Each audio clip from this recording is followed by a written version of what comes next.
Ustadz, saya mau bertanya, saya baru saja mengenal kajian sunnah ini dan saya belum tahu banyak tentang Islam. Jadi saya mohon kiranya Ustadz meyakinkan saya bahwa kajian ini adalah kajian yang benar. Karena banyak orang-orang yang mengklaim sesat terhadap kelompok Islam yang ada saat ini. Assalamualaikum warahmatullahi wabarakatuh. Bagaimana kita melihat suatu kelompok itu sesat dan menyimpang, Ustadz? Terima kasih jazakallahu khair atas pertanyaannya. Pertanyaan yang bermanfaat. Kalau diminta untuk meyakinkan, mungkin Ustadz kita Ustadz Elfi hafizahullah mungkin lebih baik daripada saya. Hanya saja karena ini ditujukan kepada saya dan saya harap juga ditanyakan kembali ke kajian beliau hafizahullah. Yang pertama, kita tidak yang kita yakini, apa yang kita pelajari ini benar, tapi kita tidak mengklaim kita benar semuanya. Jadi yang saya ingatkan, yang kita bicarakan adalah pengajiannya atau metodenya, manhajnya, cara beragamanya, bukan pribadinya. Artinya pribadi saya dan kita semua itu tidak maksum, pasti jatuh ke dalam kesalahan dan bisa jadi suatu ketika kita jatuh ke dalam kesalahan fatal. Oleh karena itu, firqatun najiyah atau pengajian yang benar, yang pertama, pengajian tersebut memiliki referensi yang jelas, ada rujukannya, dan rujukannya adalah Al-Quranul Karim dan hadis-hadis Nabi SAW yang sahihah. Setiap ilmu atau materi yang disampaikan itu ada dalilnya, bisa dicek di surat apa, ayat berapa, bisa dicek di hadis riwayat siapa, lalu bisa dicek kevaliditannya. Jadi Al-Quran dan hadis. Dan apabila berbicara hadis, hadisnya harus sahih, hadisnya valid, jangan hadis yang lemah atau palsu. Jadi, dan antum boleh cek loh, antum boleh tanya ke ustadznya, Pak Ustadz tadi Ustadz bilang demikian, dalilnya apa ya? Dan ustadz itu nggak akan marah, karena itu berpikir kritis. Dan beliau akan kasih tahu ini surat ini ayat sekian. Hadisnya bisa dicek di Bukhari, bisa dicek di Sunan Abu Dawud, bisa dicek di Musnad Imam Ahmad dan sebagainya. Jadi pengajian itu harus ilmiah, ada referensi, ada rujukan. Jadi bisa dicek, bukan perenungan dari pemateri. Ada di kitab apa, penjelasannya di mana dan seterusnya. Yang kedua, Al-Quran dan hadis itu dipahami dengan pemahaman yang benar, pemahaman Rasulullah dan para sahabat, bukan pemahaman ustadz tertentu atau si pemateri atau kiai atau buya dan seterusnya, tanpa mengurangi rasa hormat kita. Tapi ayat dan hadis itu harus kita pahami dengan pemahaman Nabi dan para sahabat. Dan ini nasihat para ulama kok, bukan nasihat kita. Syekh Abdul Qadir Jailani, pernah dengar nama itu? Namanya harum tidak di Sumatera Barat? Harum. Beliau pernah berkata, memberikan nasihat dalam kitabnya Fathur Rabbani. Kitab Fathur Rabbani adalah kitab yang berisi nasihat-nasihat Syekh Abdul Qadir Jailani kepada murid-muridnya. Salah satu nasihat emas beliau mengatakan, alaikum bimadhabis salafis saleh, wajib atas kalian mengikuti salafus saleh. Itu Syekh Abdul Qadir Jailani. Itu Syekh Abdul Qadir Jailani mengatakan demikian. Kalian harus mengikuti jalannya salafus saleh. Siapa salafus saleh? Para sahabat. Jadi marilah ikut pemahaman mereka. Karena kalaupun ayatnya benar, hadisnya sahih, tapi kalau dipahami dengan pemahaman yang keliru, itu bisa menyimpang. Saya ingin bertanya, kita sekarang ada berapa di masjid ini? Kira-kira ada berapa? Kira-kira aja deh, nggak perlu dihitung satu-satu, nggak perlu angkat tangan atau berdiri. Ada berapa? 200? Bisa kurang? Oh, nah kok nawar? 200 lah, 200 orang. Kalau saya bertanya kalau ada yang bertanya kepada kita semua, tolong jelaskan tafsir surat An-Nas menurut pemahaman Anda. Kita semua ada 200 orang. Kira-kira yang lahir ada berapa tafsir? Kira-kira sama semua tidak? Tidak. Akan lahir 200 tafsir. Padahal ayatnya sama? Sama, ayatnya nggak berubah. Qul a'udzu birabbin nas. Tapi yang satu ke kanan, yang satu ke kiri, satu ke atas, satu ke bawah. Karena apa? Ditafsirkan dengan pemahaman masing-masing. Itulah kenapa Syekh Abdul Qadir Jailani mengatakan, alaikum bimadhabis salafis saleh, wajib atas kalian mengikuti jalannya para sahabat, tafsirnya para sahabat. Karena sahabat adalah murid-murid langsung dari Nabi SAW. Ini yang perlu kita camkan bersama-sama. Itu yang kedua. Jadi pemahamannya bisa dipertanggungjawabkan dan bisa dicek buku-buku referensinya. Jadi bisa ditanya, Ustadz tadi itu pemahaman siapa? Bisa dicek di mana? Nggak ada masalah. Itu yang kedua. Yang ketiga, pengajian yang benar tidak mengajarkan fanatik kepada pribadi tertentu, kelompok tertentu. Karena kita mengarahkan umat kepada Allah dan Rasulnya, bukan kepada diri kita. Contoh misalnya, jika saya mengajar antum selama 2 tahun, setelah 2 tahun antum fanatik berat dengan saya, maka saya gagal jadi ustadz. Gagal, bukan berhasil, gagal. Kenapa? Karena ustadz yang baik atau pengajian yang baik harus mengarahkan umat kepada Rasulullah dan kepada Allah dan Rasulnya sallallahu alaihi wasallam, bukan kepada dirinya. Makanya Ibnu Muflih pernah mengatakan, la yanbaghi li alim an yahmilan nas ala madhhabihi. Enggak pantas seorang ulama menggiring manusia kepada pendapat pribadinya. Karena yang harus kita lakukan adalah arahkan umat kepada Allah dan Rasulnya, bukan kepada kita. Maka tidak ada fanatisme. Oleh karena itu, pengajian yang benar, jika suatu ketika ada kekeliruan, maka mereka dengan senang hati mengakui kekeliruannya dan meninggalkan kekeliruannya tersebut. Enggak ngotot, enggak maksa, enggak nyerang balik. Kenapa? Karena tujuannya mencari kebenaran, bukan pribadi, bukan kelompok, bukan sekte. Kita cari kebenaran di sini, bukan mengagungkan diri kita masing-masing. Oleh karena itu, kalau kita salah, sampaikan kesalahan kita apa dan kita rujuk kepada kebenaran tersebut. Abdullah bin Abbas pernah salah, dan salahnya fatal lagi, membolehkan riba fadl. Riba dihalalkan. Saya ingin tanya, kalau ada ustadz menghalalkan riba, besok antum mau duduk di kajiannya dia lagi enggak? Enggak mau, nih orang sesat Pak Ustadz. Abdullah bin Abbas pernah salah dengan kesalahan seperti itu. Lalu dinasihati oleh siapa? Abu Sa'id Al-Khudri radhiyallahu ta'ala an. Dijelaskan dalil-dalil tentang haramnya riba fadl. Apa yang terjadi? Ibnu Abbas mengatakan, jazakallahu ya Aba Sa'idil jannah. Wahai Abu Sa'id, semoga Allah memberikan kamu surga. Qad dzakartani amran kuntu nasitu. Engkau telah mengingatkan diriku sesuatu yang sebelumnya aku enggak tahu, atau mungkin aku tahu tapi aku lupa. Abdul bin Abbas padahal yang mengkoreksi orang yang di bawah beliau dari sisi ilmu tafsir misalnya. Enggak maksa, enggak ngotot, enggak marah-marah. Karena yang dicari adalah kebenaran. Begitu juga pengajian yang baik, yang benar, itu ketika yang namanya juga manusia. Kalau Ibnu Abbas bisa salah, enggak mungkin ustadz benar semua. Kullu bani Adam khata', setiap anak Adam pasti melakukan kesalahan. Imam Abu Hanifah beberapa kali salah, bahkan banyak salah. Ibnu Hazm banyak melakukan kesalahan. Bahkan dalam masalah asma wa sifat, keyakinan Ibnu Hazm itu lebih mirip Mu'tazilah daripada Ahlussunnah. Jadi kalau ulama-ulama seperti bisa salah, nggak mungkin ustadz-ustadz kita atau guru-guru kita tidak akan salah. Pasti akan salah.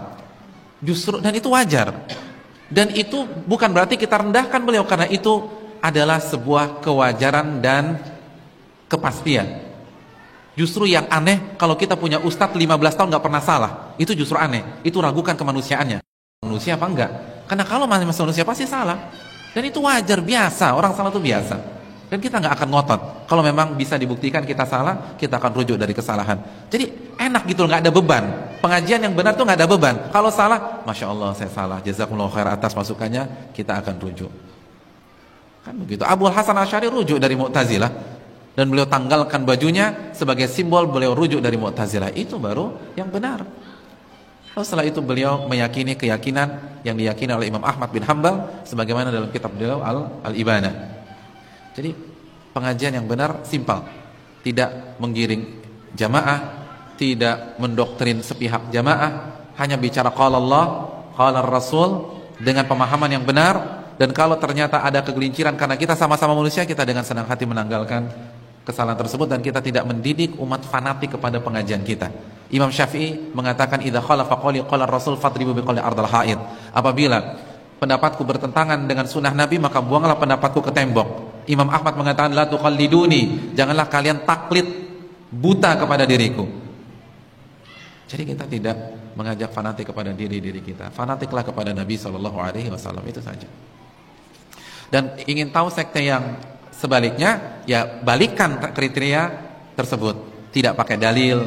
Kalau ada hadisnya ternyata hadisnya nggak valid, atau pemahamannya tidak sesuai dengan pemahaman Rasulullah dan para sahabat, pemahamannya pemahaman pribadi, fanatik ke kelompok tertentu, ke individu tertentu, tidak mau menerima kebenaran, dan seterusnya. Dan juga jangan lupa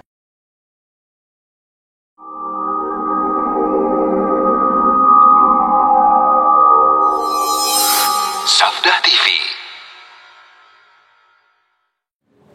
Ustaz, ini anak ada sedikit mau ini nih curhat nih Ustaz. Mau cerita juga nih Aki. Jadi waktu kemarin beberapa hari yang lalu anak safar sama sahabat anak. Memang keadaan pada saat itu tuh kita lagi berada di kebun yang tidak ada air sama sekali. Nah kita mau sholat nih. Akhirnya dia memaksakan diri, dia bertaharah wudhu dengan segelas air mineral kecil Ustaz, segini Ustaz. Dan dia merasa yakin nggak masalah katanya. Kok jadi dipersulit seperti ini menurut Ana? Ana mendingan tayamum aja deh, lebih yakin karena Ana was-was juga menurut ini Ana salah nggak Ustaz ya? Iya, kalau memang nggak ada air, ya. Gimana kalau air segelas aqua gitu ya? Iya. Masih mencukupi untuk berwudu, ya kita tetap wajib pakai air. Boleh kalau misalnya gara-gara dipakai wudu, akhirnya nggak ada air minum gitu, tempat itu nggak ada air lagi, gimana? Terakhir Malah haus. Iya. Makanya para ulama kan memberikan sebuah kaidah, yaitu al-masyaqqah tajlibut taisir. Sesuatu yang sulit itu mendatangkan kemudahan. Sulit mendatangkan kemudahan, Mas. Iya.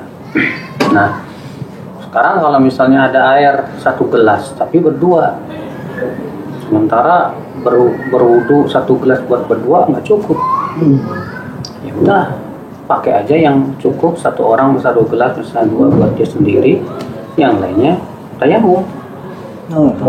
Kenapa? Karena itu kemudahan dalam Islam kan. Makanya Allah Subhanahu wa taala menyebutkan dalam Al-Qur'an begitu. Jika kalian tidak menemukan air, fatayammamu, silahkan tayamum. Nah, itu kemudahan dari Allah Subhanahu wa taala. Alhamdulillah. Alhamdulillah. Kayak fikirnya anak dapat di kesulitan itu ternyata ada hikmah kemudahan. Iya. Tapi Ana juga punya cerita nih Ustaz. Iya. Temen Ana nih ada yang baru hijrah nih Ustaz kan. Beliau lagi berusaha hijrah, tapi kok lama-lama makin sulit nih cobaan hidupnya Ustaz. Sulit. Nah, akhirnya kayak lebih memikirkan untuk apa harus kembali ke yang dulu lagi gitu saat menghadapi sulitnya cobaan ini. Apakah masuk juga tuh kesulitan ekonomi? Iya, ekonomi saat berimbas kemana-mana katanya Ustaz. Apa itu masuk kaidah yang tadi Ustaz? Kesulitan bisa melahirkan kemudahan Ustaz. Tentunya batasan kesulitan itu kata para ulama itu kesulitan yang melebihi kebiasaan. Karena sebetulnya semua pembebanan itu sulit. Semua beban-beban syariat itu pasti mengandung kesulitan. Iya sih. Iya kan? Iya benar. Seperti sholat ada jenis kesulitan, puasa ada jenis kesulitan.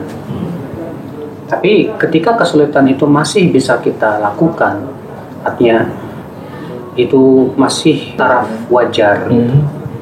Seperti ini yang tidak berlaku kaidah tadi. Nah. Tapi kalau ternyata itu sudah di luar wajar, ya. Nah, sekarang ada orang hijrah, kemudian dia mencari uang ke sini sulit, ke sana sulit, dan yang lainnya.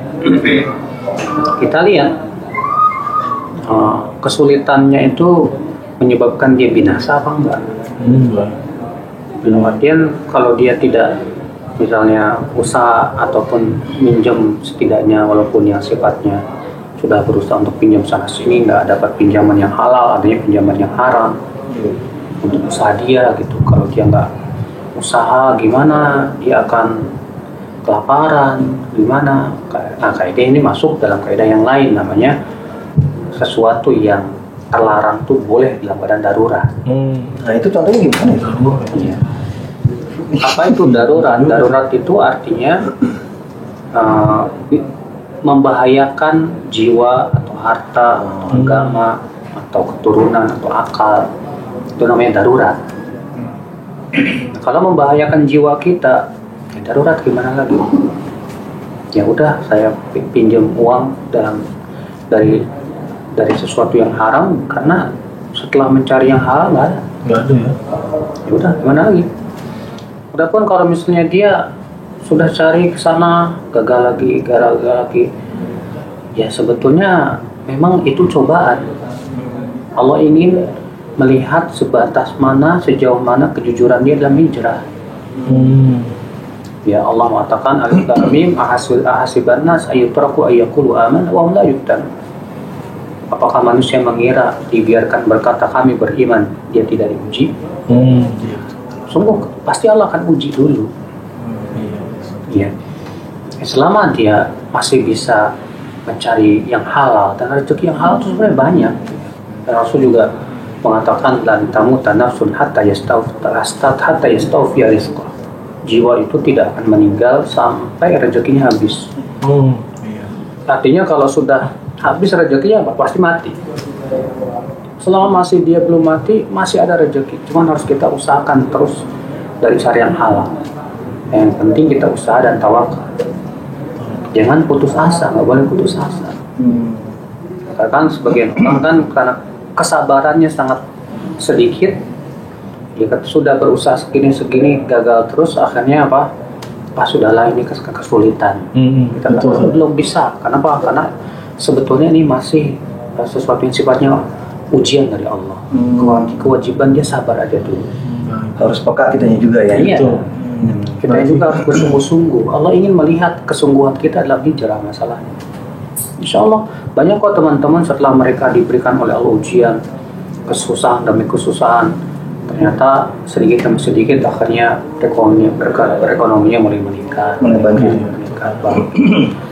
Ya wajar, itu Allah Subhanahu wa Ta'ala ingin uji dulu sampai mana kesabaran dia atau kejujuran dia dalam hijrah. Iya. Nah berikut kaitannya ini Ustaz. Kemarin sama persis kasusnya dengan ikhwan kita, anak ketemu kemarin di Bali. Itu dia benar-benar udah keadaannya sudah agak darurat sih, sampai dia tidak bisa memberikan nafkah untuk makan anak-anaknya, bahkan sekolahnya juga udah susah. Dia coba kerja sana sini susah, semua berbenturan dengan keharaman dalam bentuk syariat. Sampai akhirnya dia menemukan suatu perusahaan yang dimana perusahaan itu halal, tapi dia mewajibkan mencukur jenggot Ustaz. Apa ini kaitannya sama ya Ustaz? Seperti itu. Ya kalau memang ternyata tidak ada pekerjaan lain dan mengakibatkan kalau dia tidak bekerja dan ini binasalah dirinya. Sudah saya sebutkan tadi, darurat itu disebut darurat kalau merusak atau bisa membinasakan salah satu dari 5, nyawa atau harta atau agama atau keturunan atau akal. Kalau keadaannya sudah mepet banget ini, ya, dan sudah dia berusaha sekuat tenaga, sulit, ya, bisa masuk kaidah tadi. Al-darurat tubihul mahdurat. Darurat berarti saja sesuatu yang darurat membolehkan perkara yang terlarang.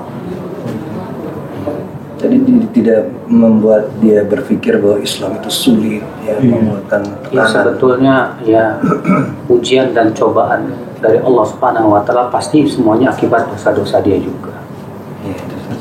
Ya artinya selama ini dia berada di pekerjaan yang haram. Setelah dia ingin pindah ke yang haram, Allah ingin gugurkan dulu dosa-dosa dulu. Dengan cara dikasih ujian. Tujuannya Allah ingin gugurkan dulu dosa-dosa dia. Syukur jazakallahu khairan Ustaz. Atas nanti kita bahas lagi kaidah-kaidah yang lain ya.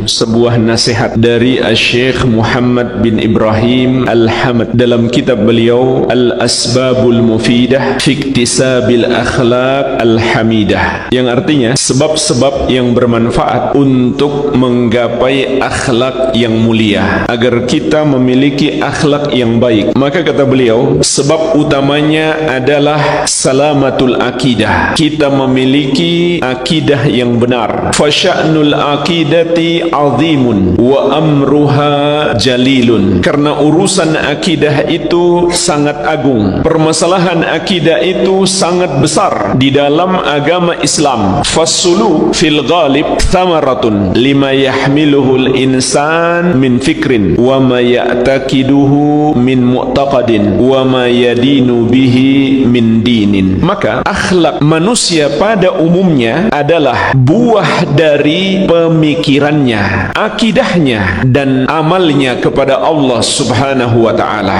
Wal inhirafis suluk innama huwa natijun an khalalin fil mu'taqad. Sebaliknya, kata beliau, akhlak yang buruk itu hanyalah buah dari kerusakan akidah. Summa innal akidah yal iman. Kemudian jemaah sekalian, kata beliau, mari kita lihat pokok akidah adalah keimanan kepada Allah Subhanahu wa ta'ala dan kepada semua yang Allah wajibkan untuk diimani. Dan Rasulullah sallallahu alaihi wasallam telah mengabarkan kepada kita, akmalul mu'minina imanan ahsanuhum khuluqa. Orang mukmin yang paling sempurna imannya adalah yang paling baik akhlaknya. Hadis ini sahih, diriwayatkan Abu Daud dan Tirmidzi dari Abu Hurairah radhiyallahu anhu. Perhatikanlah jemaah sekalian hadis yang mulia ini. Bagaimana Rasulullah sallallahu alaihi wasallam menghubungkan antara iman dan akhlak. Semakin kuat iman seseorang berdasarkan hadis ini, seharusnya akhlaknya pun semakin baik. Karena Nabi sallallahu alaihi wasallam mengatakan,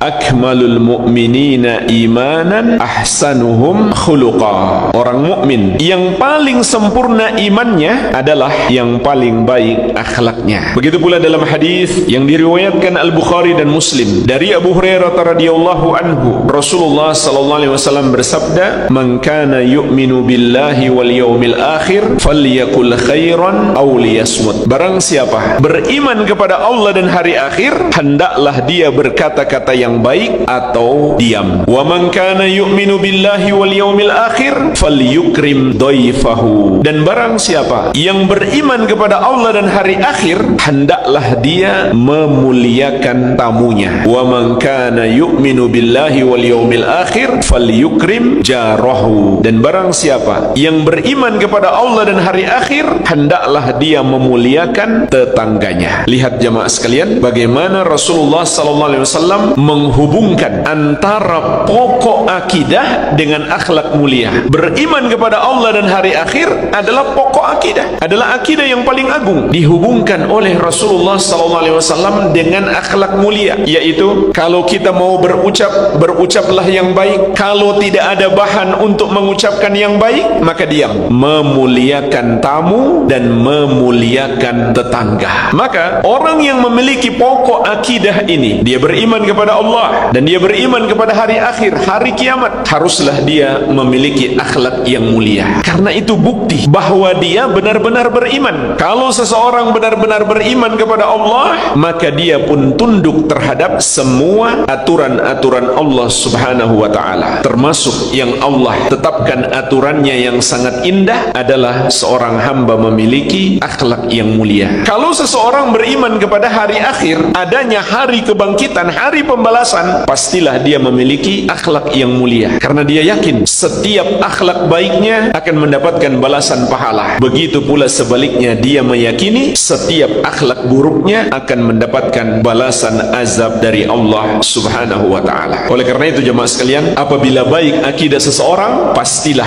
akhlaknya baik. Kata Syekh, fa idza sahhatil aqidah hasunatil akhlaq tab'an lidzalik. Maka apabila baik akidah seseorang, pastilah akhlaknya juga akan ikut menjadi baik. Fal aqidatus sahihah tahmilu sahibaha ala makarimil akhlaq min sidqin wa karamin wa hilmin wa syaja'atin wa nahwi dzalik. Maka akidah yang benar itu akan membawa pemiliknya kepada akhlak yang mulia, seperti kejujuran, kedermawanan, kesantunan, keberanian untuk membela yang lemah, keberanian untuk berpegang teguh di atas kebenaran. Itu akhlak yang mulia. Wa nahwi dzalik, dan yang semisal dengan itu. Al-Amwah menemani ibadahmu juga hijrahmu.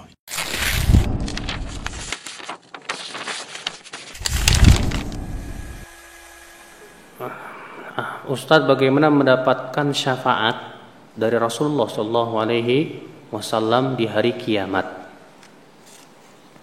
Sudah saya jelaskan kemarin bahwa syarat untuk mendapatkan syafaat Rasulullah itu apa? Wafat di atas tauhid. Karena Rasulullah bersabda, ya, ukhtirtu baina an yudkhala nisfu ummatil jannah wa baina syafa'ah. Aku diberikan oleh Allah pilihan antara separuh umatku masuk Islam, masuk surga, atau aku diberikan syafaat. Fakhtartu syafa'ah, maka aku memilih apa? Syafaat. Wahya liman mata la yusyrik billahi syai'a. Dan syafaatku itu untuk orang yang wafat dalam keadaan apa? Tidak mempersekutukan Allah sedikit pun juga. Berarti syarat utama mendapatkan syafaat Rasul apa? Mentauhidkan Allah, menjauhi kesyirikan dan wafat di atasnya. Yang kedua, agar mendapat syafaat Rasul, ittiba sunnah Rasul. Sebutkan dalam hadis tentang haud, tentang telaga di hari kiamat nanti.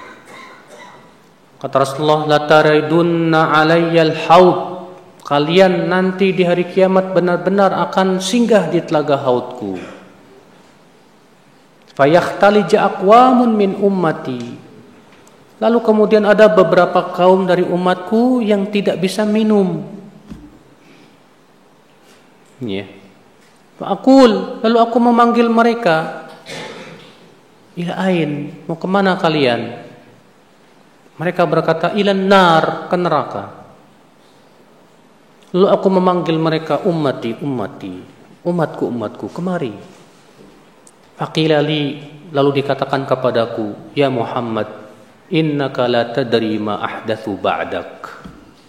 Hai Muhammad, kamu tidak tahu apa yang mereka ada-adakan setelahmu. Ibnu Jauzi dalam kitab Talbis Iblis ketika mensyarah hadis ini menyebutkan apa? Ini ancaman bagi mereka yang membuat-buat syariat yang tidak pernah disyariatkan oleh Allah dan Rasulnya,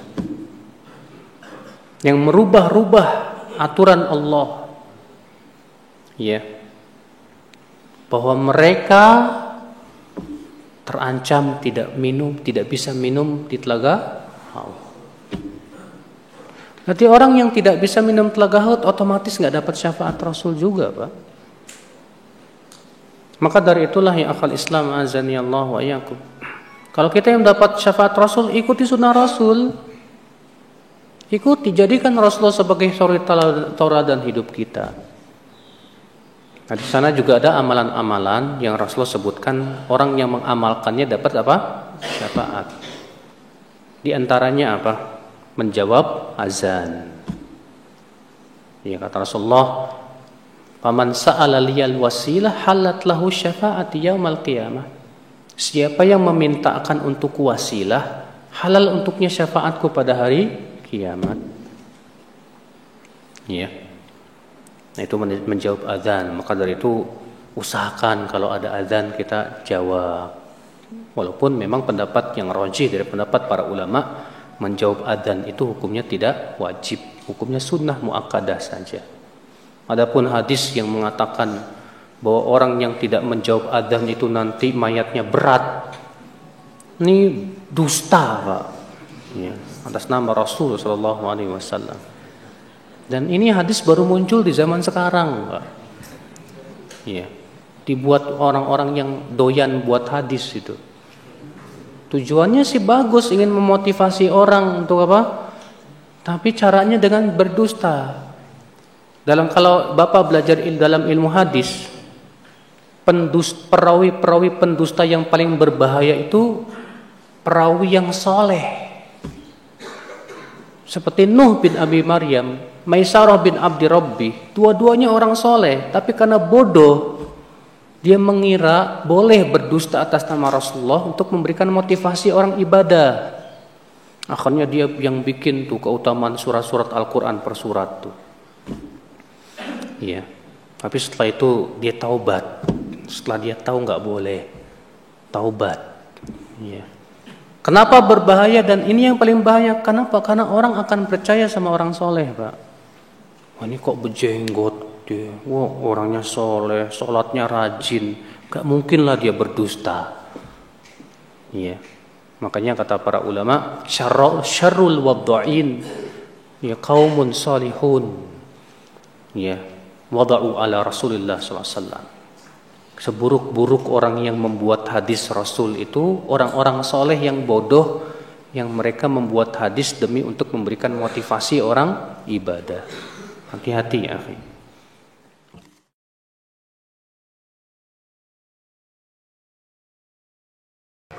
Jamaah yang dimuliakan oleh Allah Jalla wa'ala, perjalanan kita ini masih sangat panjang ya.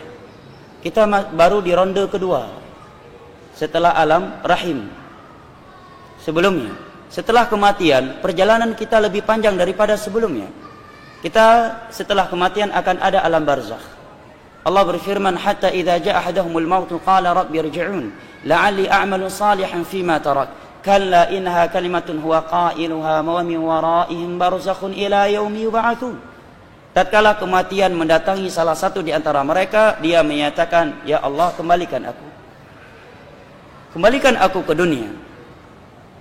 Tundalah kematianku. Apa alasannya? Apa tujuannya? Agar aku mampu melakukan amalan-amalan saleh yang pernah aku tinggalkan. Maka Allah menjawab, kalla, sekali-kali tidak. Itu hanya ucapan omong kosong dia saja. Apa maknanya? Allah terangkan dalam surat Al-A'raf. Mana innaha kalimatun huwa qailuha. Allah menyebutkan dalam surat Al-A'raf, walau ruddu la'adu lima nuhu an. Manusia ini, andai kata dikembalikan lagi ke dunia ini, mereka akan kembali melakukan hal-hal yang telah dilarang oleh agama mereka. Ini maknanya. Kemudian Allah menyatakan, wa min waraihim barzakhun ila yaumi yub'atsun. Setelah kematian akan ada alam barzakh, mereka di dalamnya sampai datang hari kebangkitan. Kita di alam kuburan, di alam kubur, di alam barzakh bisa jadi 1 juta tahun, 1000 tahun, 100 tahun. Dan kondisi kita di alam barzakh hanya satu dari dua kondisi, tidak ada yang ketiga. Kalau tidak mendapatkan nikmat, maka mendapatkan siksa. Kalau tidak mendapatkan siksa, maka mendapatkan nikmat. Tidak ada kondisi yang ketiga. Sekalipun kita menangis, mengeluarkan air mata darah, Allah tidak akan mengembalikan kita. Oleh karena itu, Utsman bin Affan ketika melewati pemakaman, beliau menangis. Sehingga suatu saat dilihat oleh murid beliau. Muridnya ini bertanya, wahai Utsman bin Affan, aku tidak melihat engkau menangis seperti ini ketika dibicarakan surga dan neraka di hadapanmu. Artinya, rasa takut beliau ketika berada di depan pemakaman, kuburan, itu lebih dahsyat daripada ketika beliau mendengar surga dan neraka. Kenapa demikian wahai Utsman? Maka beliau pun menyatakan, laqad sami'tu Rasulullah sallallahu alaihi wasallam. Karena aku telah mendengar sabda Nabi sallallahu alaihi wasallam. Maka beliau pun menyebutkan sabda beliau yang berbunyi, inna hadhil qubur awwalu manazilil akhirah, fa inna ja minha fama ba'du aisaru min. Sesungguhnya alam barzakh ini, alam kubur ini adalah jenjang pertama dari jenjang akhirat. Barang siapa yang selamat di dalam alam barzakh ini, maka perjalanan setelah alam barzakh akan lebih mudah lagi. Artinya kalau di alam barzakh saja dia sudah dipersulitkan, maka perjalanan setelah alam barzakh akan lebih sulit lagi. Hadis ini diriwayatkan oleh Imam Muslim. Setelah alam barzakh masih ada yaumul mahsyar. Nabi SAW bersabda, yuhsyarun nasu hufatan uratan ghurla. Manusia dibangkitkan dari kuburan mereka dalam keadaan tidak berpakaian sehelai benang pun, tidak beralas kaki dan tidak bersunat. Membuat Aisyah bertanya. Maka Aisyah bertanya, ya Rasulullah, ar-rijal wan nisa ala yanzuru ba'dhum ila ba'd. Wahai Rasulullah, kalau kondisi mereka seperti itu, tidak berpakaian sehelai benang pun, tidakkah membuat wanita melihat kepada aurat lelaki? Dan tidakkah membuat lelaki mengintip dan melihat kepada aurat wanita? Karena semuanya dikumpulkan dan tidak berpakaian sehelai benang pun. Karena di dunia ini tidak jangankan terbuka, yang tertutup aja ada yang ngintip. Maka Aisyah bertanya, wahai Rasulullah, kalau kondisi manusia di hari kiamat seperti itu, tidakkah akan membuat wanita melihat kepada lelaki dan kaum lelaki melihat kepada wanita? Apa jawabannya Rasulullah jamaah? Nabi menjawab, ya Aisyah, al-amru asyaddu min dhalik. Wahai Aisyah, hari kiamat itu hari yang sangat dahsyat. Mereka tidak lagi terpikirkan Tidak lagi terpikirkan oleh mereka hal-hal yang seperti itu. Hadis riwayat Al-Imam Al-Bukhari dari Aisyah. Di dalam hadis Miqdad bin Al-Aswad yang diriwayatkan oleh Imam Muslim, Nabi menyebutkan tudna syamsu minan nas yaumal qiyamah qadral mil. Matahari di hari kiamat didekatkan dari manusia sejarak 1 mil. Makna 1 mil di sini dari ulama hadis ada 2. Yang pertama mil, ukuran mil yang dimaklumi dalam ukuran tanah. Berapa jarak 1 mil? Dalam ukuran berapa 1 mil? Berapa ribu kilo? Setengah kilo. Baik, al-muhim 1 mil. Ada yang mengatakan 1 mil di sini adalah 1 mil jaraknya ketika seorang menggunakan celah. Artinya sangat dekat matahari darinya. Kemudian Nabi menyatakan manusia pada hari kiamat, ada sebagian mereka keringatnya sudah sampai di kedua mata kakinya. Ada yang keringatnya sudah sampai di kedua lututnya. Ada yang keringatnya sampai ke pinggangnya. Ada di antara mereka yuljimul araqu iljaman, sudah tenggelam dengan keringatnya karena banyaknya dosa yang dia lakukan ketika di dunia. Dan Allah menyebutkan pada hari kiamat, yauma yafirul mar'u min akhi wa ummihi wa abi wa sahibatihi wa bani likulli imri'in minhum yauma idzin syu'nu yughni. Setiap orang lari dari istrinya, lari dari anaknya, lari dari bapaknya, lari dari ibunya. Semua mereka tersibukkan dengan urusannya masing-masing. Bahkan Allah menyebutkan dalam surat Al-Ma'arij, yawaddul mujrimu law yaftadi min 'adzabi yaumi idzin bibani wa sahibatihi wa akhi wa fasilatihi allati tu'wi wa man fil ardi jami'an thumma yunji. Pada hari kiamat orang yang banyak melakukan dosa, dia berangan-angan kalau orang tuanya, anaknya, istrinya dan seluruh manusia bisa dia jadikan sebagai tebusan dia dari api neraka. Artinya kalau diberikan pilihan, kamu yang masuk neraka atau ibumu, dia akan memilih ibu saya saja, jangan saya. Karena dahsyatnya hari kiamat.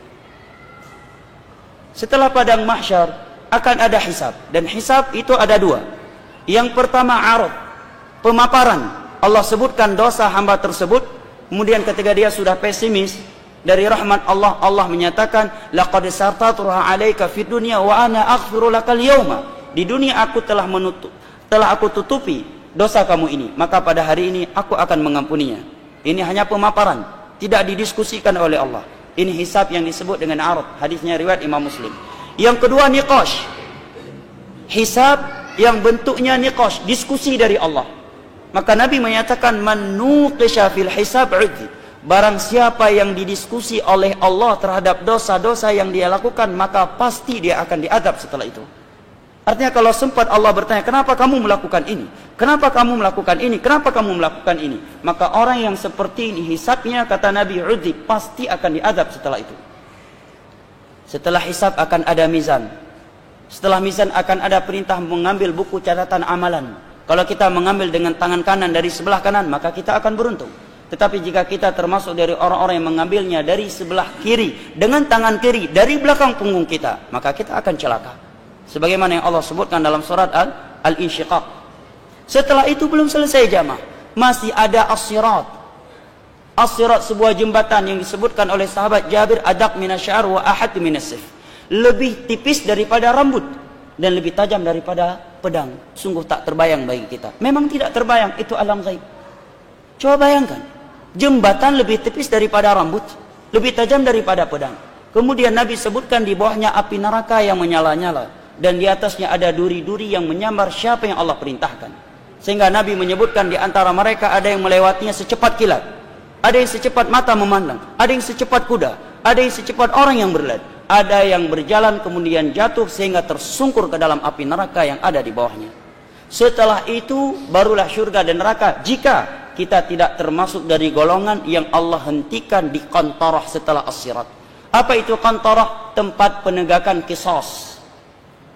Qisas ditegakkan di saat itu. Hanya saja qisas di saat itu dibayar dengan pahala.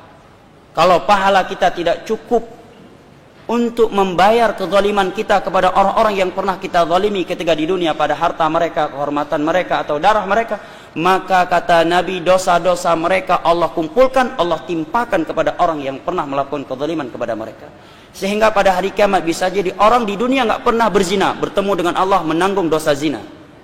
Karena korban kezalimannya itu pernah berzina dan pahala ibadah dia tidak cukup membayar kezaliman dia kepada korban dia tersebut. Bisa jadi dia di dunia tidak pernah korupsi, tetapi bertemu dengan Allah membawa dosa korupsi karena dia pernah menzalimi orang yang korupsi.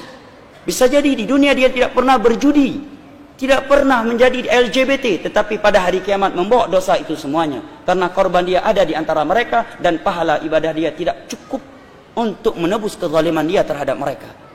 Itu yang disebut oleh Nabi di dalam hadis yang diriwayatkan oleh Imam Bukhari dari Abu Hurairah dengan sebutan al-muflis, orang yang pailit. Setelah itu baru syurga dan neraka. Itu pun kalau kita tidak termasuk dari ashabul a'raf. Satu surat dalam Al-Quran bernama Al-A'raf. Ya, bisa dilihat pada surat tersebut penjelasan. Disebutkan oleh Imam Ibnu Katsir di dalam tafsir beliau pada surat ini, sebuah riwayat dari Imam Ahmad bahwa ashabul a'raf ini Allah berhentikan mereka di antara syurga dan neraka tatkala amal kebaikan mereka seberat amal keburukan mereka. Amalan keburukan mereka seberat amal kebaikan mereka. Mereka tidak langsung dimasukkan ke dalam syurga karena amal kejelekan mereka seberat kebaikan mereka, dan mereka juga tidak langsung dimasukkan ke dalam neraka karena amal kebaikan mereka seberat amal kejelekan mereka. Sampai Allah memutuskan hukumnya kepada mereka sesuai dengan keadilan dan hikmahnya. Setelah itu baru syurga atau neraka. Dan yang masuk ke dalam neraka itu ada dua jenis manusia. Yang pertama, dia masuk dan tidak akan keluar darinya lagi, yaitu orang-orang kafir atau orang-orang muslim tetapi melakukan pembatal keislaman dan belum bertobat darinya ketika mati. Yang kedua, mukmin yang bermaksiat. Dia masuk ke dalam neraka hanya mampir, dibersihkan dari dosanya, setelah bersih baru dimasukkan ke dalam sebuah sungai yang dengan itu dia akan suci, kemudian dimasukkan ke dalam syurga. Apakah kita merasa tenang mendengarnya? Andai kata kita mampir, satu hari di hari kiamat paling pendek Allah katakan seperti 1000 tahun di dunia ini. Sebagian hari yang lainnya Allah menyatakan khamsina alfasana, seperti 50.000 tahun di dunia ini panjangnya. Siapa yang mampu bertahan? Berarti kalau kita mampir dalam neraka 7 hari, berarti maknanya kita telah disiksa, dibakar dalam api neraka selama 7.000 tahun. Itu paling pendeknya. Perjalanan masih sangat panjang jamaah. Semua kita akan mempertanggungjawabkan apa yang kita perbuatkan. Masing-masing di antara kita memperhatikan perbuatannya diri sendiri, jangan sibuk surga orang lain karena surganya sendiri tidak terpikirkan. Ibadah itu ada tuntunannya, ya. Kita punya Islam ini sudah sempurna, Al-Quran sudah lengkap, sunnah-sunnah Nabi sudah lengkap. Yang kita kerjakan yang ada panduannya saja, tidak usah ditambah-tambah. Acara kematian, kalau ada orang mati, maka dianjurkan bertakziah selama 3 hari. Bertakziah, apa itu takziah? Meringankan kesedihan keluarga mayit, kesedihan mereka, keluarga mayit. Jangan difahami ya, kalau orang takziah untuk mayit. Kenapa banyak orang kalau lagi takziah, ibu-ibu sekalian, baca Yasin, baca tahlilan? Kenapa mereka baca itu di acara kematian? Karena mereka anggap ini untuk orang matinya. Ini pemahaman yang keliru. Takziah itu artinya meringankan kesedihan orang yang sedang ditinggal mati, keluarganya, kan gitu. Jadi kita disunnahkan bawa makanan. Waktu Ja'far bin Abi Thalib, saudara kandungnya Ali bin Abi Thalib, meninggal di perang Mu'tah, mati syahid, maka Nabi SAW berkata kepada penduduk Madinah, ya, buatkanlah makanan dan minuman untuk keluarganya Ja'far. Bukan Ja'far, Ja'far sudah mati. Yang mati ini setiap saat kita doain, bukan di hari itu. Ini 3 hari ini kita datang ke rumah orang yang sedang bersedih untuk keluarganya yang sedang sedih. Buatkanlah makanan dan minuman untuk keluarga Ja'far karena mereka sedang tertimpa apa yang tidak menimpa kalian. Kita disuruh bawa makanan, bawa minuman, kemudian datang selama 3 hari dan menyabarkan, mendoakan. Di antara doa Nabi SAW, a'zamallahu ajrakum, semoga Allah melipat gandakan pahala kalian. Kalau nggak bisa bahasa Arab, bisa bahasa Indonesia, dibacain buat mereka, sabarin, doain gitu kan. Inna lillahi ma akhad, wa lillahi ma a'ta, wa kullu syai'in indahu bimiqdar. Sesungguhnya milik Allah yang dia kasih, milik Allah yang dia ambil, dan semua berjalan sesuai dengan takdirnya. Sabarin, sabar ya gitu. Kakak saya beberapa tahun lalu anaknya meninggal dunia. Anaknya satu-satunya anak laki-laki. Anak ini sehat, habis asar nggak ada apa-apa, masih makan pisang goreng, masih minum teh hangat gitu. Kakak saya ini, ibunya masih minta tolong antar ke tempat kursus adik perempuannya di kota Makassar kebetulan. Pada saat itu tiba-tiba jam habis maghrib dia pulang habis antar ibunya, Temannya telepon dari Bali minta dijemput di Bandara Makassar, dia keluar pintu tol ditabrak mobil truk, mati. Meninggal, nggak sakit, nggak apa. Nggak ada sama sekali apa-apa, tadi masih antar ibunya. Jam 12 malam baru ketahuan. Itu pun yang tahu kebetulan adik saya laki-laki, jadi pamannya anak ini ya. Itu dari celananya. Kok celananya kayak dia, ada dicari di rumah sakit, cari di mana-mana ditemukan. Itu darah semua. Yang jelas, pagi-pagi habis subuh saya ditelepon, ini kakak saya yang laki-laki sudah nangis-nangis, kali cepat segera datang ke Makassar. Kenapa? Ini ponakan kita meninggal. Saya beli pesawat pertama, tiket pesawat pertama Garuda, kemudian saya berangkat pagi ke sana. Tiba di sana, semua keluarga bilang, ini kakak kamu sudah nggak ada yang bisa hadapin. Dari malam pingsan terus nih, bangun pingsan, nggak mau makan, nggak mau minum. Ini masalah, nanti sakit juga dia. Gimana caranya? Saya datang dekatnya lalu saya dudukin, kak duduk sebentar, dia duduk. Setelah saya salaman lalu saya bilang, Hamdi, namanya anak ini Hamdi. Hamdi ini tidak hilang. Tidak hilang, saya bilang. Hamdi ini kita sebagai orang beriman tahu pindah alam ke alam akhirat. Akhirat itu abadi. Dia sedang mendahului kita ke sana. Untuk apa kakak sedih? Jelas-jelas dia cuma pindah. Dia bangun dari tempat itu dan dia bilang, memang benar Hamdi gak hilang. Saya bilang gak hilang.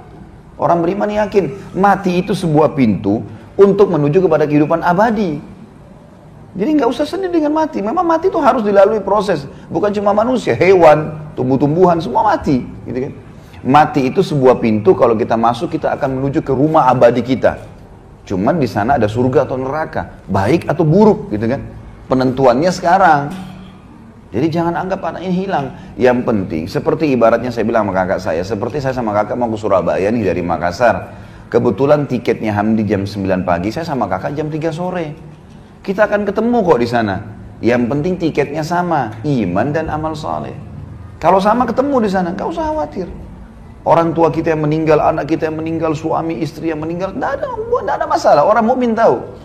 Rukun iman kita itu kan. Rukun iman itu ada 6 diantaranya iman kepada hari kiamat, kematiannya, alam barzahnya, hisabnya, surga nerakanya, panjang lebar itu. Kalau ibu-ibu ikutin ceramah saya di YouTube, Kitab Minhajul Muslim, tulis saja tanda-tanda hari kiamat. Atau tentang surga dan neraka, ada panjang lebar saya ceritain masalah itu. Jadi kita harus paham tentang poin-poin seperti ini. Kalau orang meninggal, ya yang kita lakukan adalah kita bertakziah kepada mereka, keluarganya. Sementara si mayit, ya, itu 3 hari maksimal ya, Nabi kerjakan 3 hari. Jadi nggak ada hari ke-7, hari ke-1000, hari ke-40, ini nggak ada semua. Ini mengikuti acaranya orang-orang Nasrani. Ada ibu-ibu di sini mungkin pernah mu'alaf dari Nasrani, pasti tahu, gitu kan? Pasti tahu. Jadi saya tahu betul karena kebetulan istri saya mu'alaf, non muslim, tadinya Nasrani masuk Islam. Kemudian di acara keluarganya di daerah Manado itu luar biasa kalau kematian.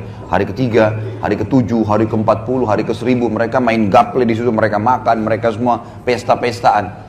Orang Islam nggak ada hubungannya dengan itu. Nggak ada hubungannya sama sekali, kita nggak ada hubungannya, kita punya syariat sendiri.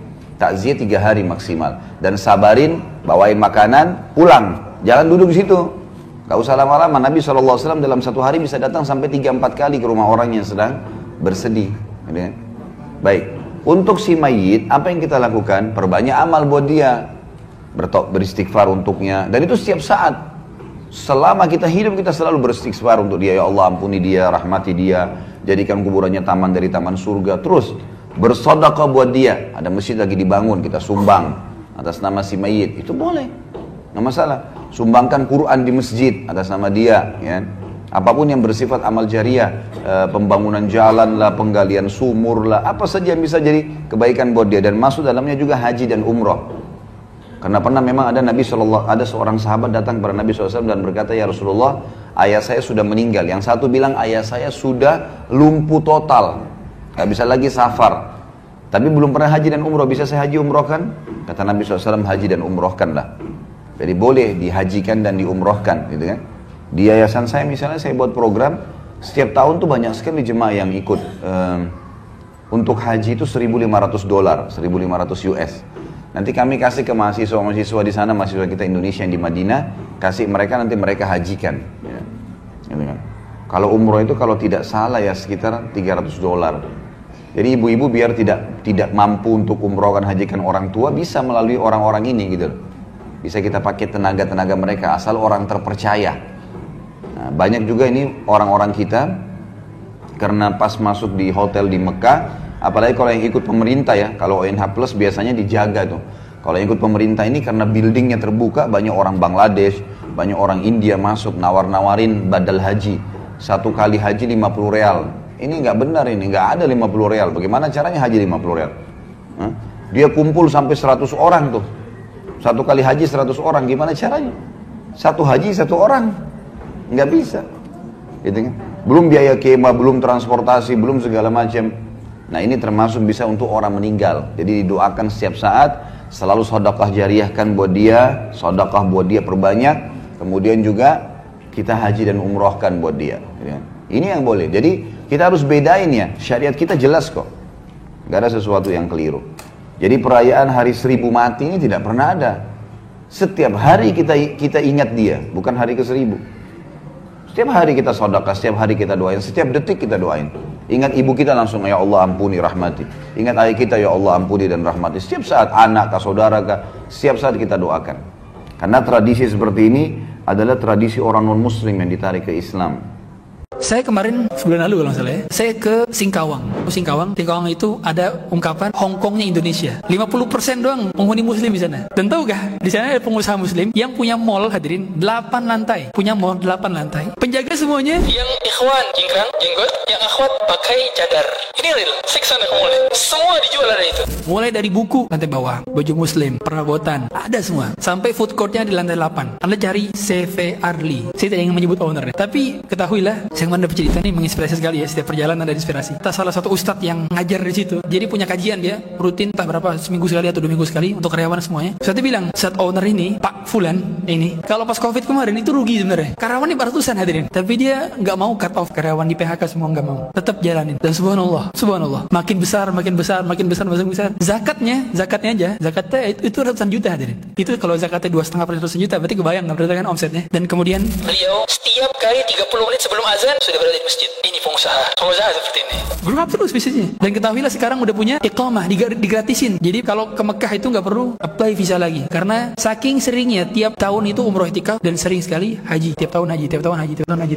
Sampai salah seorang syekh itu ngasih hadiah berupa visa sehingga nggak perlu kesana dengan apply visa. Ini pengusaha yang memikirkan umat dan juga Allah mudahkan. Dan lihatlah bagaimana dia nggak pernah takut akan khawatir rezekinya. Padahal kalau kita lihat untuk bisa survive itu kan tahu kan, Singkawang itu kompetitornya apa? Non Muslim dan salah satu ras yang cukup kuat perekonomiannya, tapi dia mampu survive. Kok bisa? Ketawakalan kepada Allah yang tinggi. Itulah yang membuat Allah menjadikan suksesnya Abdurrahman bin Auf, Allah menjadikan sukses Utsman bin Affan, Allah menjadikan sukses Talha bin Ubaidillah, sebab daripada tingginya tingkat tawakal. Boleh jadi bukan karena tingginya effort. Saya tanya lulusan apa? Bukan lulusan Cambridge, bukan lulusan Oxford, bukan lulusan MIT, bukan lulusan Harvard, bukan. Tapi mampu membuat mall. Siapa di antara kita muslim yang punya mall sendiri akuisisi sahamnya 100%? Ada? Gak ada. Nggak ada Indonesia siapa? Tapi beliau punya. Dan ternyata mampu menjadikan seluruh karyawannya berbusana muslim. Bahkan kalau orang-orang yang ke sana dia tidak pakai aurat yang sempurna, dikasih kain hadirin. Dikasih kain. Jadi kalau yang pakai celana pendek, kita dikasih kain. Jadi mereka nggak akan melihat pemandangan-pemandangan yang tidak enak. Ini pengusaha seperti ini. Ikhlasul amal lillahi azza wa jalla. Mengikhlaskan amalan hanya untuk Allah azza wa jalla. Artinya seseorang mempersembahkan semua amal ibadahnya hanya untuk Allah semata-mata. Tidak sedikit pun dia berikan kepada selain Allah. Karena dia meyakini hanya Allah yang berhak disembah dan semua yang disembah selain dia tidak berhak. Oleh karena itu jamaah sekalian, makna ikhlasul amal sama persis dengan makna la ilaha illallah. Sehingga kalimat la ilaha illallah juga disebut kalimat ikhlas. Kalimat la ilaha illallah terdiri dari 2 bagian. Bagian yang pertama, la ilaha terkandung di dalamnya an-nafyu, penafikan, yaitu kita ingkari semua bentuk peribadahan kepada selain Allah dan kita jauhi sejauh-jauhnya. Bagian yang kedua, illallah, terkandung padanya al-itsbat, penetapan, yaitu kita yakini hanya Allah yang berhak disembah. Oleh karena itu kata para ulama, la ilaha illallah bermakna la ma'budah haqqun illallah. Tidak ada yang berhak disembah kecuali Allah. Sehingga kalimat la ilaha illallah juga disebut kalimat ikhlas. Dan di dalam Al-Quran jemaah sekalian, ada satu surat di dalamnya tidak ada kata ikhlas, tapi namanya surat Al-Ikhlas. Itu diambil dari ayat pertama, Qul huwallahu ahad. Katakanlah dialah Allah yang esa.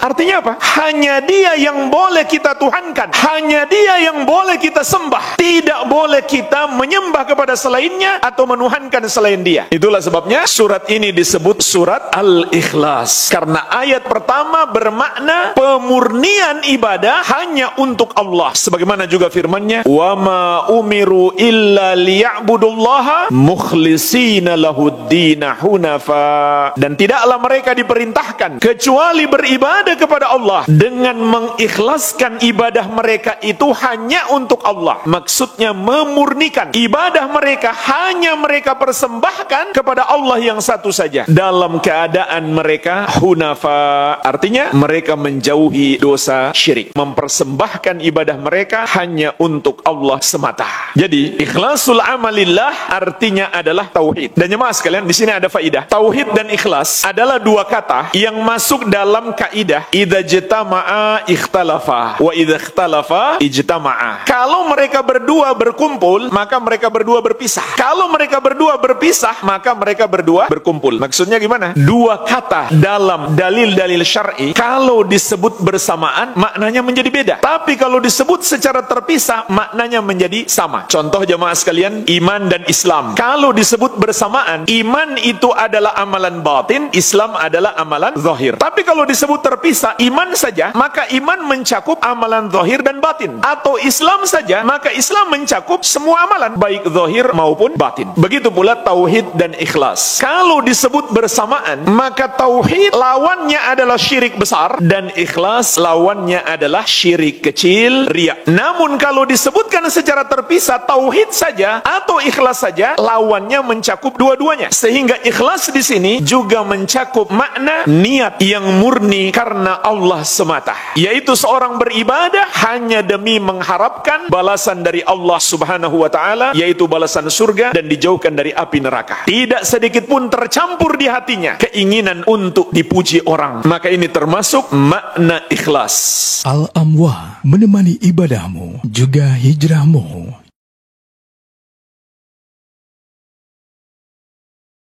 Waktu membaca surat Al-Kahfi di hari Jumat. Dalam Islam, pergantian hari dimulai sejak terbenamnya matahari, membentang sampai terbenam matahari di hari berikutnya. Diterangkan dalam Fatwa Islam Web, hari dimulai dari terbenam matahari sampai terbenam matahari hari berikutnya. Fatwa Islam Web. Sehingga, waktu membaca surat Al-Kahfi dimulai sejak maghrib hari Kamis, membentang sampai maghrib hari Jumat. Tidak ada hadis yang menerangkan kapan waktu yang paling afdol dari rentang waktu ini. Bahkan, dalam hadis-hadis yang menerangkan keutamaan membaca surat Al-Kahfi di hari Jumat, menyebutkan dua keterangan waktu sekaligus. Satu hadis menyebutkan malam, hadis yang lain menyebutkan siang. Dari Abu Sa'id Al-Khudri radhiyallahu anhu, siapa yang membaca surat Al-Kahfi pada malam Jumat, maka dia akan diterangi dengan cahaya antara dia dan Baitul Atiq, yaitu Ka'bah. Hadis riwayat Ad-Darimi dan disahihkan Al-Albani. Siapa yang membaca surat Al-Kahfi pada siang hari Jumat, maka dia akan diterangi dengan cahaya di antara dua Jumat. Hadis riwayat Hakim dan Baihaqi. Malam menurut syariat dimulai sejak terbenam matahari sampai tiba waktu subuh, yaitu terbit fajar shadiq. Adapun siang hari dimulai sejak subuh, yaitu terbit fajar shadiq sampai terbenam matahari. Ini menunjukkan tidak ada waktu khusus terkait anjuran membaca surat Al-Kahfi di hari Jumat. Selama kita masih berada di hari Jumat, itulah waktu yang afdol untuk membaca surat Al-Kahfi. Imam Al-Manawi memberikan keterangan tentang waktu membaca Al-Kahfi di hari Jumat. Al-Hafidh Ibnu Hajar menjelaskan dalam Amalihi, berkaitan waktu membaca surat Al-Kahfi, terdapat riwayat yang menyebutkan hari Jumat dan riwayat lain menyebutkan malam Jumat. Dua riwayat ini dikompromikan sehingga maksudnya waktu membaca Al-Kahfi adalah siang hari dan malam hari Jumat, atau malam hari dan siang hari Jumat. Faidul Qadir. Demikian, wallahu a'lam bishawab. Konsultasi Syariah. Bagaimana caranya jika kita sedang mengalami futur iman? Bagi Bapak-Ibu yang belum tahu futur itu masa turunnya keimanan. Jadi ada saatnya di mana iman kita naik. Makin kita jaga ketakwaan, makin naik terus ya. Terus kita komitmen, tadi saya kasih kuncinya itu, ya, paksakan di dalam ibadah ya. Itu nanti akan membawa kita kepada level iman tertinggi. Sampai pada tingkat betul-betul kita anggap dunia ini kecil, ajakan maksiat jadi tidak mungkin kita lakukan, ibadah tidak mungkin kita tinggalkan dan seterusnya. Gitu. Nah ada saatnya di mana itu turun, drop. Bagaimana dia bisa drop kalau kita membuka pintu dosa? Makanya kalau untuk selamat dari futur yang pertama, jangan buka pintu dosa. Karena kalau kita buka pintu dosa, dia bisa turun.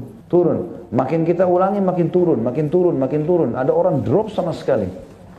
Ya. Sampai pada tingkat tadinya tingkat imannya tinggi, dia akhirnya jadi ahli maksiat. Gitu kan. Maka itu bisa terjadi. Nah cara supaya tidak futur, pertama tidak boleh membuka pintu maksiat. Sudah ditutup. Memang hijrah. Dan hijrah jangan setengah-setengah. Saya sudah bilang tadi, harus tutup pintu itu. Semua bisikan syaitan ditepis, nggak ada negosiasi dengan dia. Itu poin pertama supaya tidak futur. Yang kedua, tadi yang saya sudah jelaskan sebelumnya, paksakan diri dalam ibadah. Mulai sekarang paksa, programkan, baca Quran, zikir pagi sore, buatin program. Yang ketiga, nggak boleh tinggalin majelis ilmu. Ini majelis ilmu begini ini harus, nggak bisa kita tinggalkan. Baik saya sebagai pemateri, sebagaimana teman-teman dai, ataupun jemaah yang datang mendengar. Ini memang kekuatan kita agama di sini. Makanya Nabi SAW tidak pernah berhenti dalam majlis ilmu beliau. Bahkan kalau ada sahabat yang datang mau belajar, Nabi mengatakan, marhaban bitalabatil ilm.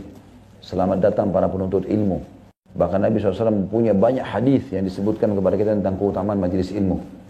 Ya, kata Nabi SAW, tidak ada kaum yang berkumpul untuk mempelajari agama Allah, kemudian mereka bubar kecuali dikatakan oleh para malaikat, berdirilah dalam keadaan dosa-dosa kalian dimaafkan. Jadi bisa membersihkan dosa majelis ilmu itu. Juga dihadiri oleh para malaikat yang membawa rahmat dari langit majelis ilmu. Dalam hadis dikatakan, kata Nabi SAW, tidak ada orang yang berkumpul mempelajari kitabullah kecuali akan turun malaikat yang membawa rahmat dari langit. Dalam riwayat lain dikatakan Allah mengutus malaikat yang menaungi para penuntut ilmu dengan sayapnya karena ridho terhadap apa yang mereka lakukan. Riwayat lain juga dikatakan sampai yang datang dari majelis ilmu, kemudian dia ikhlas karena Allah, maka diberikan pahala haji yang lengkap. Dan seterusnya, banyak keutamaan. Jadi motivasi untuk majelis ilmu ada, itu poin ketiga. Selalu majelis ilmu, pengajian. Tidak ada pengajian jadwalnya lagi libur, lagi segala macam, dengarin. Sekarang di YouTube kan banyak, di medsos ada. Selalu dengar, di mobil dengar. Ibu-ibu lagi masak, dengar, lagi mencuci, dengar, lagi duduk, dengar. Ya. Hidupkan suasana ta'lim itu di rumah. Sama suami, sama istri, sama anak. Ya. Itu selalu kita ta'lim dan ta'lim. Ya, seperti itulah. Yang keempat, amalkan ilmu itu. Supaya tidak futur, diamalkan. Banyak orang dengar tentang salat malam, tentang baca Quran, tapi tidak diamalkan. Amalin. Ya, praktekkan sekarang. Karena ilmu dipelajari untuk itu. Yang kelima, jaga pergaulan. Ya, supaya tidak futur. Tidak boleh lagi kita berteman sama orang-orang yang salah ini ya. Harus kita jauh dari orang-orang ini.